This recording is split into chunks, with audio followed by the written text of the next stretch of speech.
Hello, welcome to the Fish Nerds, the show about fish, fishing, and eating fish. I'm Clay Groves. I'm sick tonight. I almost didn't get episode 21 out of Napod Pono, but I'm doing it. It's almost 9 o'clock, and I am powering through this cold of mine. I got this new job. By the way, it's National Podcast Posting Month. I'm doing a show every single day this month. If you're a brand new listener, this is not our normal show. We're just trying to put a show out every single day. It's a fish in the news every single day. But I'm going to give you a little background on what's been happening in my world lately, because it's upside down on its head, flopping everywhere like a fish on the deck of a boat. I've decided to quit some of my jobs. So I have a lot of jobs. I work as a bartender at a bar that I just quit. So I gave notice on. I started a new bar already, so I'm overlapping those shifts. I am the director of after-school programs, a grant writer for the school district. I just quit that job, but I have to finish it out. Ends in December, end of December. And I just got hired as a DJ on 93.5 WMWV. I'll put links up on the Fish Nerds podcast group if you want to listen to my live show, which will be every Saturday and Sunday morning from 6 till 9 a.m. You can tune in if you want to. We're going to play all kinds of contemporary rock, punk, oldies, whatever music, and you'll hear me talking. So that's really exciting, actually, being an actual DJ. And I got that job because of this podcast. They recruited me, which is really sweet. I'm going to tell the whole story on someone else's show when I get my voice back. And I got sick today. This morning at 7 till 9 a.m. I did radio training. Then I went to my day job, and then I had training for something else tonight. And anyway, almost didn't make a show because I got this stupid cold, but we're here.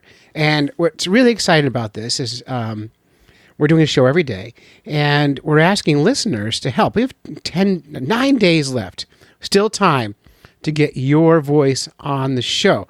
Grab your cell phone, push record, and find a news story and read it to us, elaborate on it, and riff on it, whatever. Doesn't even have to be totally true, just interesting.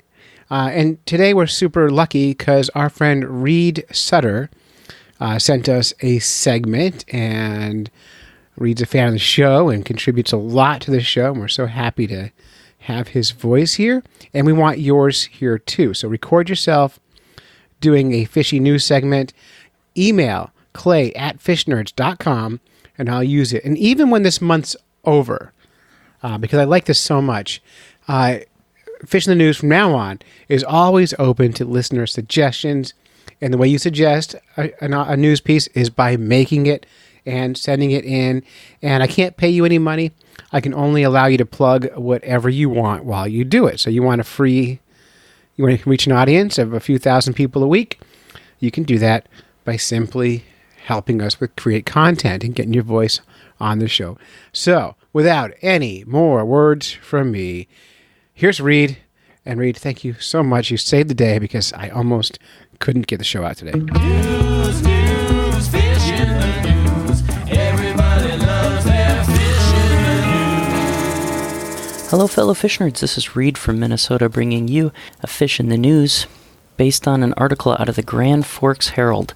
It's a town right on the border of Minnesota and North Dakota. And the writer for this article, where I took most of my information, is a man named Mike McFeely. He wrote this for the Grand Forks Herald. You can find it on their website, and you can find this article or this information in a number of different articles, but Mike McFeely's is the best. You should check that out. It deals with a fish that I'm especially interested in, the Bigmouth Buffalo. Bigmouth Buffalo is a really large fish that is native to the U.S., lives in this part of the country, and has for longer than we've lived here. And yet, it looks an awful lot like the common carp. People tend to mistake it for invasive species, and it is not protected. It's considered a rough fish, so there's no limit on harvest. You can keep unlimited numbers of them.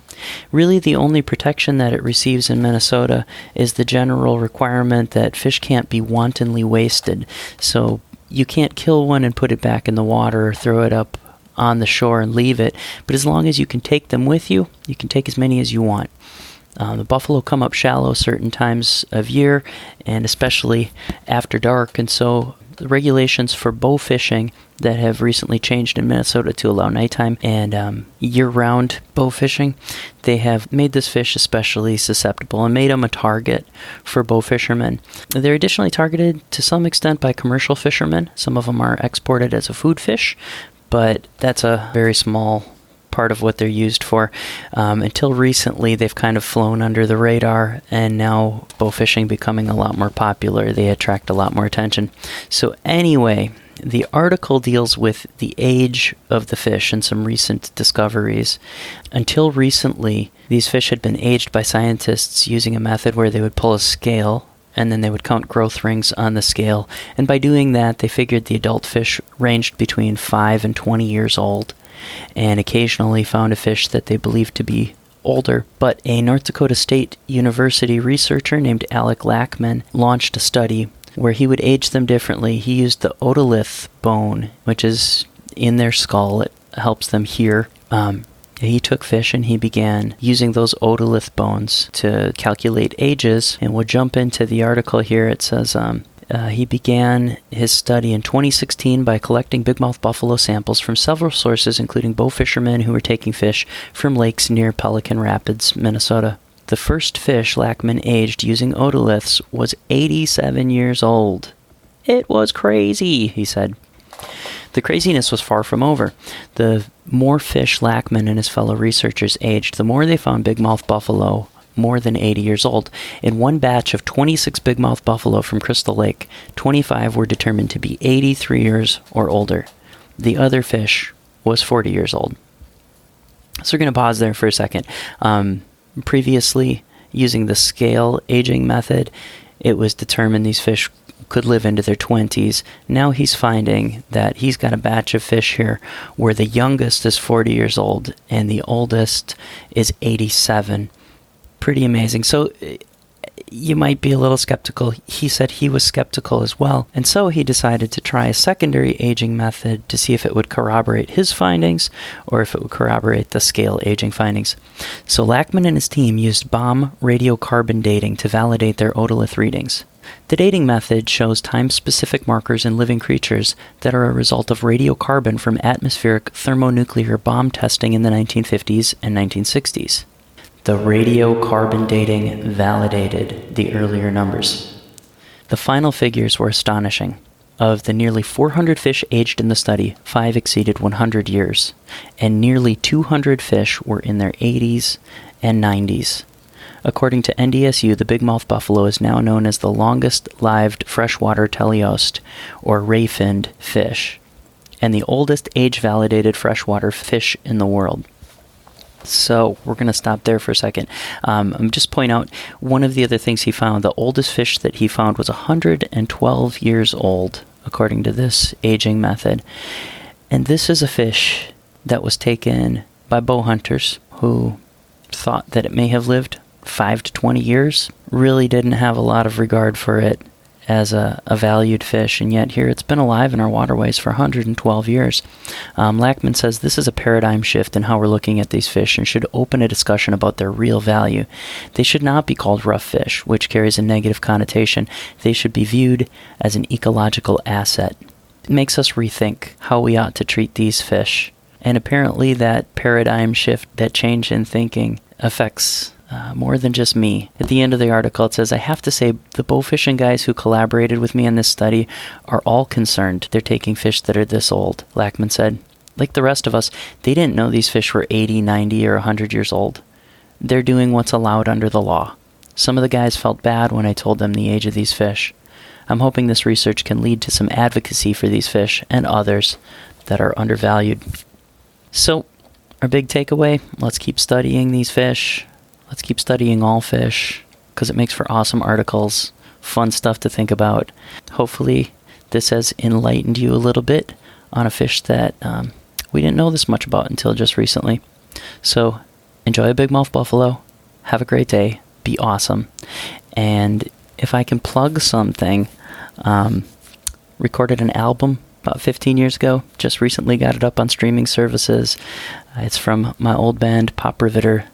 If you're interested in rock, punk rock, new wave rock, pop, good melodies, and kind of crazy, too high to be a real man's voice singing, check out my old band, Pop Riveter. You can search it on any streaming service. Album's called Strike You Balance, and if you like it, great, and if you don't tell anybody. All right, thanks a lot. See you later. Watching the clock, hoping it stops before I talk. Watching the clock, hoping it stops before I talk.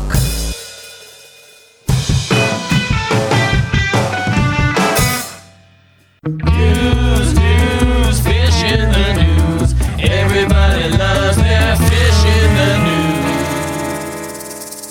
All right, thanks. I love that you added some music, your own music, to the show. And by the way, any musicians, Reed included, if you want your music on the show and you want to help us, we can always use some music for the show, for our intros or outros. I'm looking for something like sexy music, so I want to start a new fishy sex segment, and I need that.